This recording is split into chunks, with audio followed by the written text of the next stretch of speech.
নমস্কার বন্ধুরা, ত্রয়িস কিচেনে আপনাদের সকলকে স্বাগত। আশা করি ভালো আছেন, সুস্থ আছেন। আজকে চিকেনের একটা সম্পূর্ণ অন্য ধরনের রেসিপি করে দেখাবো। বেশি কথা না বলে চলুন দেখে নেওয়া যাক আজকের রেসিপিটা বানাবার জন্য এখানে নিয়েছি 500 গ্রাম চিকেনের বোনলেস পোর্শন থেকেই নিয়েছি, তবে সম্পূর্ণ বোনলেস ভাবে নিইনি। ছোটো ছোটো হাড়গুলো রেখে দিয়েছি আর পিসগুলোকে একদম ছোট করে কেটে নিয়েছি। চিকেনটা ভালো করে ধুয়ে নেওয়ার পর ম্যারিনেশন করে নিচ্ছি। তার জন্য 1/2 টিস্পুন লবণ, 2 teaspoon vinegar, 1 teaspoon soya sauce, আদা 1 ইঞ্চি পরিমাণে নিয়েছি, এটাকে গ্রেট করে দিচ্ছি। তবে আপনারা চাইলে আদার পেস্টও ব্যবহার করতে পারেন। নিয়েছি একটা বড় সাইজের রসুনের কোয়া, যেহেতু রসুনের কোয়াটা খুব বড় তাই একটাই নিয়েছি। নর্মাল রসুনের কোয়া বা মিডিয়াম সাইজের হলে 3 থেকে 4টে নেবেন। রসুনটাকেও গ্রেট করে দিচ্ছি, এটাও আপনারা পেস্ট ব্যবহার করতে পারেন। এরপরে হাতের সাহায্যে ভালো করে মেখে নিচ্ছি। চেষ্টা করবেন ম্যারিনেশনটা হাত দিয়ে করতে, তাহলে ম্যারিনেশনটা খুব ভালো হয়। এরপরে আধ ঘন্টার জন্য ঢাকা দিয়ে রেখে দেব। ফিরে এলাম আধ ঘন্টা পর। একটা কড়াইতে দিয়ে দিলাম 2 টেবিল স্পুন রিফাইন অয়েল আর 2 টেবিল স্পুন মাস্টার্ড অয়েল।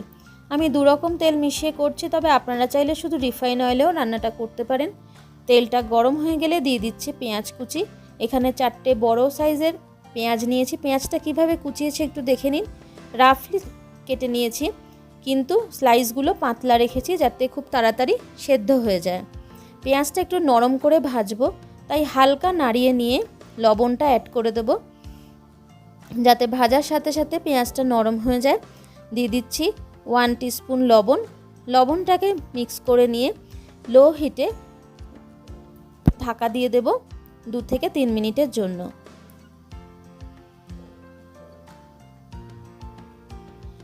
2 থেকে 3 মিনিট পর দেখে নিই পেঁয়াজটা কীরকম নরম হয়েছে। পেঁয়াজটা কিন্তু বেশ খানিকটা নরম হয়ে গেছে।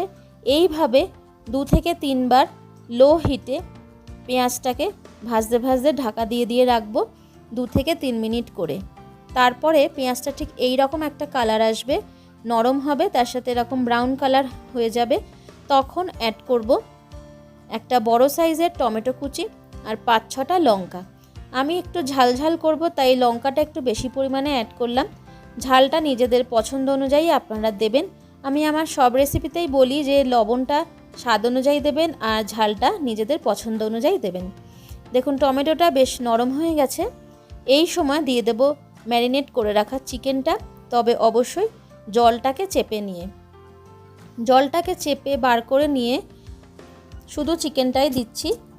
দেখুন এই এক্সট্রা জলটা সাইডে রেখে দিয়েছি, এটা পরে ব্যবহার করব। এরপরে গ্যাসের ফ্লেমটা মিডিয়ামে রেখে চিকেনটাকে ভালো করে কষিয়ে নিচ্ছি। 3-4 মিনিট চিকেনটাকে ভালো করে কষিয়ে নেওয়ার পর ঢাকা দিয়ে দেব 2 মিনিটের জন্য লো হিটে। 2 মিনিট পর ঢাকা খুলে আবারও একটু নাড়িয়ে নেব। এইভাবে 3 থেকে 4 বার 2 মিনিটের জন্য ঢাকা দেব আর 2 মিনিট পর পর ঢাকাটা খুলে একটু করে নাড়িয়ে নেব লো হিটে রেখে। যেহেতু চিকেনে কোনো রকম আমি এক্সট্রা জল ব্যবহার করব না, তাই এইভাবে ঢাকা দিয়ে দিয়ে রান্না করলে চিকেনটা কষাবার সাথে সাথে কিন্তু খুব সুন্দর করে সেদ্ধ হয়ে যায়। দেখুন ঢাকা দিয়ে কষাবার পরে চিকেনটা কেমন কালার এসেছে। এরপরে দিয়ে দিচ্ছি ম্যারিনেশনের যে এক্সট্রা জলটা ছিল সেই জলটা আর 2 রকমের সস। এখানে টমেটো সস নিয়েছি 2 টেবিল স্পুন আর সয়া সস নিয়েছি 1 টেবিল স্পুন। এই 2 প্রকারের সসকে ভালো করে মিক্স করে নিয়ে অ্যাড করে দিলাম। এরপরে এই সসের বাটিটা ধুয়ে আরও 2 টেবিল স্পুন জল দিয়ে দিচ্ছি। জল বলতে কিন্তু এই বাটি ধোয়া জল 2-1 চামচ করেই এখানে দেব, এবারে আর কোনো এক্সট্রা জল এখানে দেব না। এই সসগুলোকে ভালো করে মিক্স করে নিয়ে এলাম, নিয়ে আবারও ঢাকা দিয়ে দেব লো হিটে 2-3 মিনিটের জন্য। ঢাকাটা খুলে নিয়ে দেখুন কি সুন্দর কালার এসেছে। এখানে বলে রাখি আমার চ্যানেলে অন্যান্য চিকেনের রেসিপিগুলোর লিঙ্ক আমি ডেসক্রিপশন বক্সে দিয়ে দেবো, আপনারা চাইলে সেখান থেকে দেখে নিতে পারেন।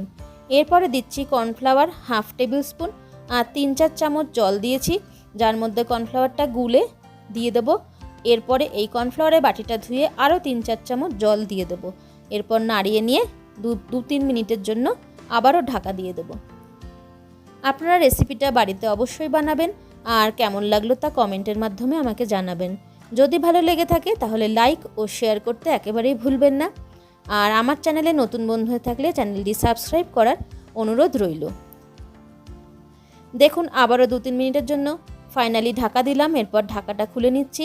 রান্নাটা কিন্তু অলমোস্ট হয়েই গেছে, শুধু আরেকটু শুকনো করে নিতে হবে। রেসিপিটা একদম শুকনো শুকনো হবে। রুটি, পরোটা কিংবা যে কোনো প্রকারের রাইসের সাথে কিন্তু এই রেসিপিটা খুব ভালো লাগে খেতে। গ্যাসের ফ্লেমটা মিডিয়ামে রেখে অনবরত নাড়িয়ে আরেকটু শুকিয়ে নিয়ে সার্ভ করে দেব। তাহলে আজকের মতন এ পর্যন্ত। দেখা হবে খুবই শীঘ্রই নতুন কোনো রেসিপি নিয়ে আপনাদের সঙ্গে।